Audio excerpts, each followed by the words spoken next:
আজকের এই ভিডিওতে আমরা এমন 5টি এআই টুলস সম্পর্কে জানব যা আপনার দৈনন্দিন কাজকে আরও সহজ করে তুলবে। চ্যাটজিপিটি এখন পর্যন্ত আলোচনার তুঙ্গে থাকা চ্যাটবটের একটি ভয়েস অ্যাসিস্ট্যান্ট। লেখা, অ্যাড তৈরি ছাড়াও এ দ্বারা প্রচুর কাজ করা সম্ভব। অ্যানথ্রপিক নির্মিত ক্লড যে কোনো শ্রেণী-পেশার ব্যক্তির সহায়তার জন্য ডিজাইন করা লার্জ ল্যাঙ্গুয়েজ মডেল।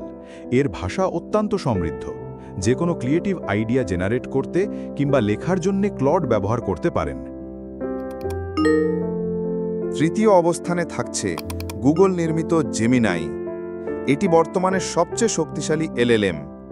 ছবি জেনারেট, কোডিং, রিসার্চ ও ক্রিয়েটিভ আইডিয়া জেনারেট করতে জেমিনাই একটি চমৎকার চয়েস হতে পারে। লিওনার্দো.এআই একটি চমৎকার ফ্রি ইমেজ জেনারেটর। এর মাধ্যমে রিয়েল টাইম ইমেজ ছাড়াও লেখা থেকে চমৎকার ছবি বানাতে পারবেন। আপনি স্টুডেন্ট হলে গামা.অ্যাপ আপনার জন্যে আপনার প্রেজেন্টেশনে নতুন মাত্রা যোগ করতে পারে এই এআই। পাওয়ার পয়েন্টের তুলনায় 100 গুণ কম সময় বানিয়ে দিতে পারে প্রেজেন্টেশন। যে কোনো টেক্সট থেকে আপনার পছন্দের ডিজাইনের স্লাইড তৈরি করে দেবে এটি।